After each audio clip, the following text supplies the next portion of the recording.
السلام عليكم. مرحبا بكم في قناتي، قناة سوسن. أنا سوسن، تونسية من تونس. نرحب بكم. حبيت الحق نعمل الفيديو هذايا باش حبيت نعمل الشان يوتيوب هذايا باش الحق نحاول نحكي فيها على المشاكل الصحية، المشاكل اللي أي عبد نجم يتعرض لها. آه، كانت مشاكل زعما أمراض جلدية، أمراض صحية، آه، أي حاجة، أي أي فكرة، أي تجربة أنا ولا عائلتي ولا صحابي ولا عباد قراب لي ريتهم اللي هما نجحوا في تخطي بعض المشاكل اللي نجم أي عبد يتعرض لها. حبيت نحكي لكم عليها الحق.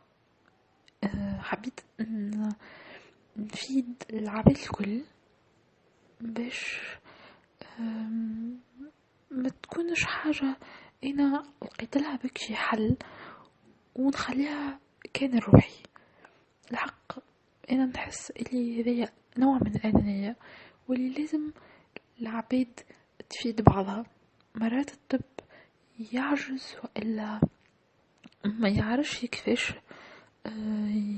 يلقى حل جذري، حل واضح، حل ماهوش مكلف باش يعاون الناس على على تخطي المشاكل الصحية نتاعهم. أنا الحق أول موضوع حبيت نحكي عليه هو موضوع البهاق. البهاق، البرص باللغة التونسية، الفيتيليغو بالفرنسية. ايه هو مرض جلدي. أول علاماته، العلامة اللي اللي توحي لي العبد ذاك عنده البرص هي بقايع بيض. نجم يكون في وجهه، في بدنه، في الأعضاء، في يديه، في أي بقعة. نجم يبدأ من أي بقعة في البدن. الأكثرية اللي نراوه اللي هما العباد يبدلهم في يديهم في الأطراف، يعني في الأطراف اليدين، الساقين. ما عندوش قاعدة معينة، فماش قاعدة معينة. باهي نكون صريحة معاكم ونقولكم اللي أنا راني ما جانيش البهاق، أما أمي جاها البهاق، وأمي برات من البهاق. بالحق نحلف لكم اللي نهار اللي بدينا نراو في البقايع ينقصوا وترجع لون بشرتها طبيعية، ما صدقنيش. هي فرحت ورجع عندها الأمل ورجعت تحب الدنيا، ونحنا تشبثنا بال بالتركيبة بال بالأدوية، ولا ما همش أدوية بركة، مي الحاجات اللي كانت هي تعمل فيهم باش وصلت برات. باهي انا بريكا باش نحل قوس صغير وبعديكا نحكي لكم بالحق التجربة كاملة. امي تحب الدنيا، تحب الدنيا كيما كل مرأة تحب الدنيا، تحب تلبس، تحب تقد روحها. جايها البقايع ذي اول مرة ما بين ساقيها، هي ما عطتهاش اهمية. بعد عام كبرت البقعة ذيك، بعد شهر جاتها بقعة في رقبتها وفي ساقها من الوسط تحت الركبة. من وقتها بدأت شوية المشكلة، مشيت للطب، مشيت عطاوها باش تعمل تحاليل على الفيتامينات، على برشا حاجات. حبوا يعملوها تحاليل باش يراو. نحنا نعرفوا اللي المرض الجلدي هذا الطب الكل يقولوا لي ما عندوش دواء. كيفاش؟ ونحن نقتنعوا بالحكاية هذه على خاطر نراو اللي من العمالقة نتاع الفن في أمريكا كيما مايكل جاكسون، كيما فما منكانات، فما برشا زعما شخصيات في العالم اللي عندهم سلطة، اللي عندهم فلوس، زيدا فلوس، واللي موجودين زيدا في بلدان اللي العلم والأدوية فيها متقدم ياسر. نقولوا نحن كان هما بالفلوس اللي عندهم بالسلطة وبالكل شيء والطب اللي عندهم والتكنولوجيا وكل شيء، وما وصلوش يداويو ريحهم. كيفاش نحن هوني في تونس ولا في العالم العربي باش نداويو البغاق؟ هذا سؤال يتسأل هو طبيعي جدا، أما الإجابة تكون بسيطة. أنا نجم نقولها لكم، اللي ربي راو مرات يحلك عينيك على حاجات لا الطب ولا التكنولوجيا ولا التقدم يخلط لها، حتى حد من نجم يخلط لها. كان ربي يقرر باش يعني يحلك عينيك على الدواء، على العلاج، ماهوش باش يقصر معاك ويعطيك بالحق العلاج. انا بعد ما طلع لها في رقبتها وفي ساقها، طلعوا لها في ايديها وفي مرفقها، لما في اليد اليمين واليسار الزوز. هذه من بعد شهرين حاجه هكي تأثرت ياسر. باهي، امي مشيت للطبيب، عطاها دواء اللي هي بوماد مرهم اسمه بروتوبيك، PROTOPIC، بروتوبيك، سامحوني، بروتوبيك. الريفيرونس نتاعو تاع درجة القوة نتاعو هي 0.1%. باهي، أمي استعملته لما مدة نقولوا نحنا شهرين. بيان هما ماهوش موجود ياسر في تونس، نوصيو عليه مرات من برا، يتكلف 150 دينار غالي. تستعملوه على البقايا اللي فيهم البيغمنتاسيون، اللي فيهم البهاق تستعملوه. ومن بعد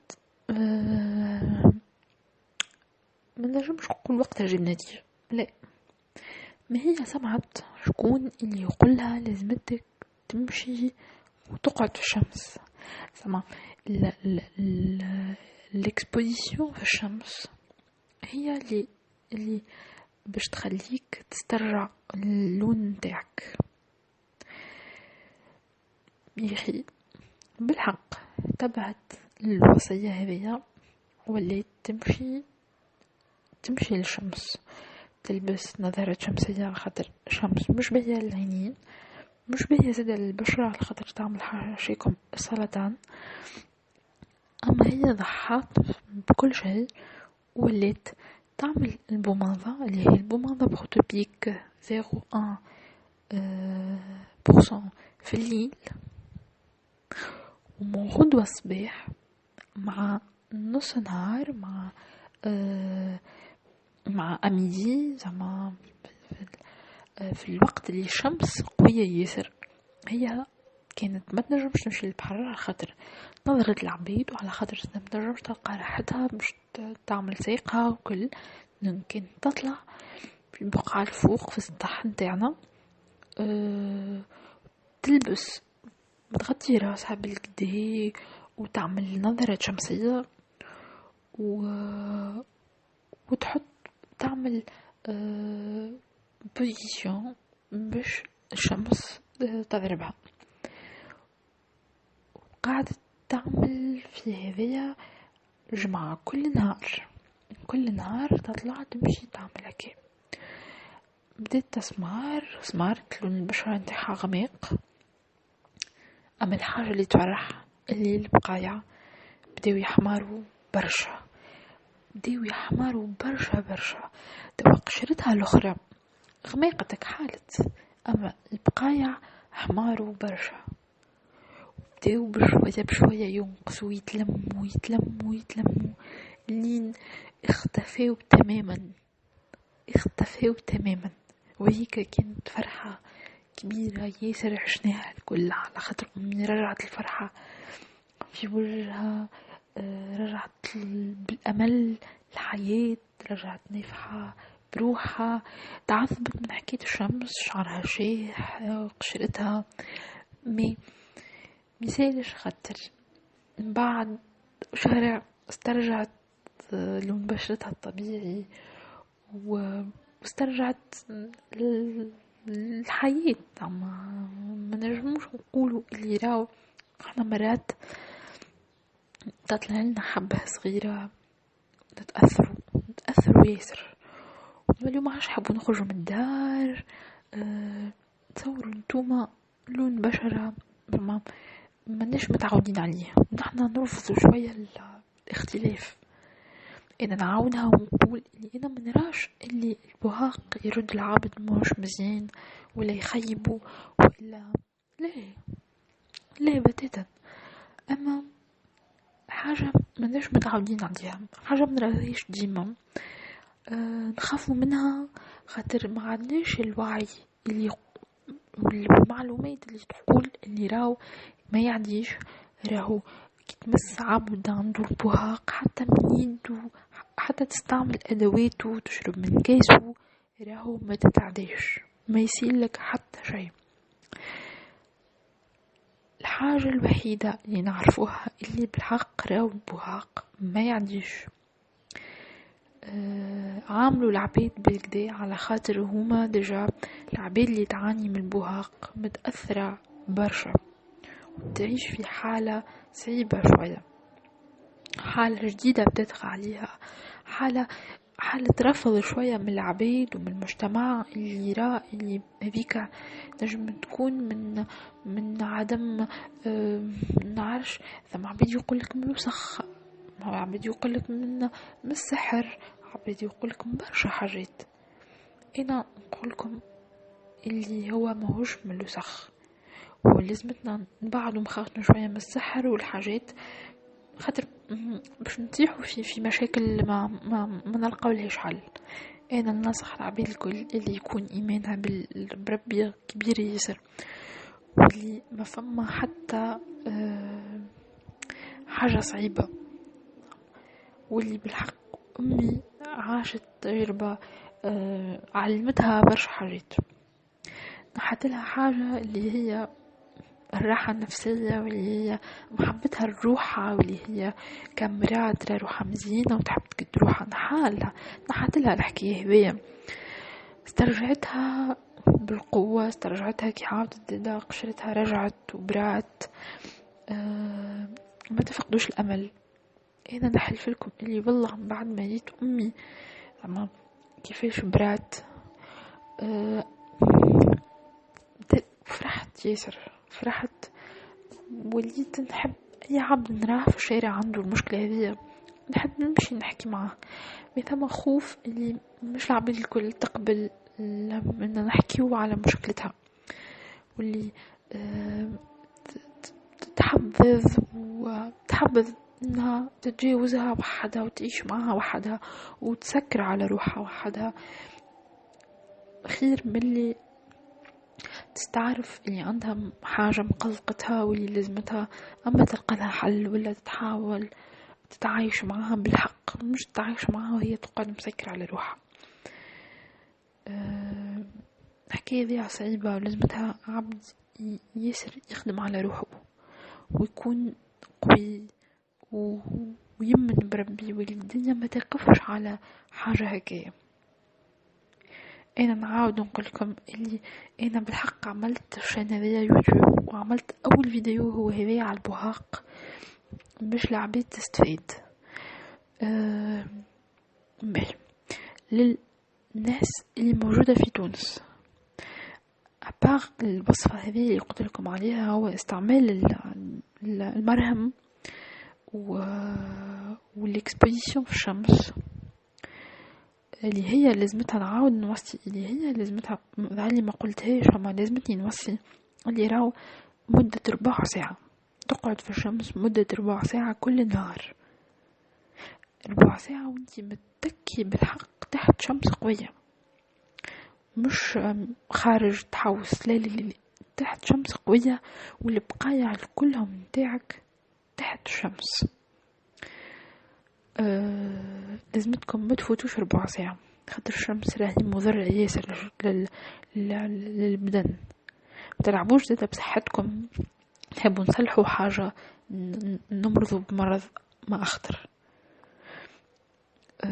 حاجة أخرى اللي أنا حبيت نقولها، اللي راو طبعا الناس اللي في تونس سمعنا برشا حلول، منهم فما مختصة ما هيش طبيبة، ما مختصة في العلاج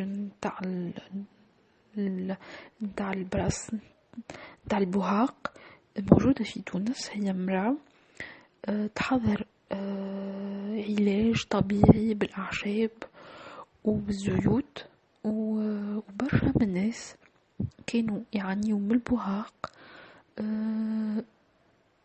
كانت عندهم ان تيمونياج، عملوا ان تيمونياج قالوا فيه اللي بالحق هاي المرأة هذيك هي اللي عاونتنا باش نبراو.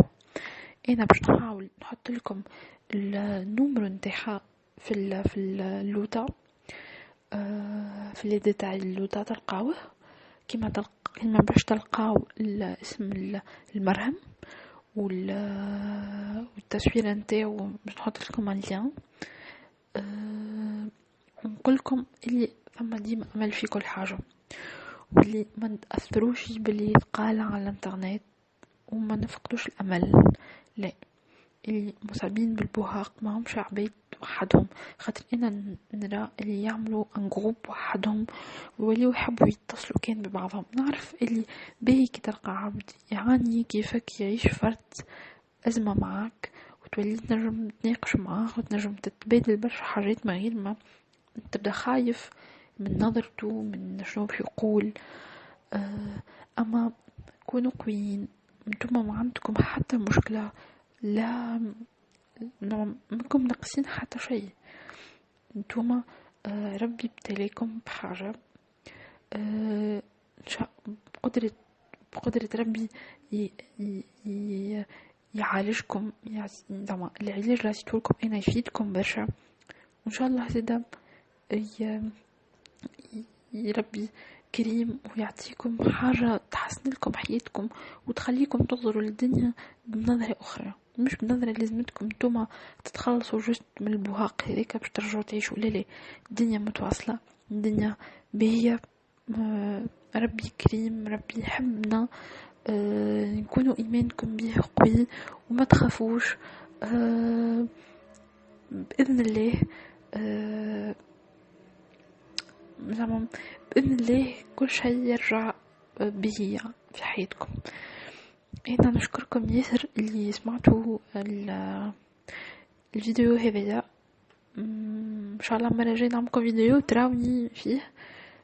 مازلت مانيش مساسة ياسر بالحكاية هذيا، أما نوعدكم اللي باش نعملكم برشا حاجات تكون فيها فايدة كبيرة للناس، كيما فايدة لي أنا، كيما فايدة لكم نتوما. نشكركم ياسر. كان عندكم أي تعليق، أي سؤال، أنا جاوب على أسئلتكم الكل. نشكركم ياسر. إن شاء الله نتقابل في فيديو أخرى. واللي ما فهمش حاجة، اللي كما اللهجة التونسية اللي هي صعيبة شوية، أنا نجم نفسره بالعربية وهكيكا يلقى يفهم العلاج واللي المقصد من الفيديو هذا. نشكركم ياسر، نبوسكم برشا وربي يشفينا الكل وربي معنا. إلى اللقاء.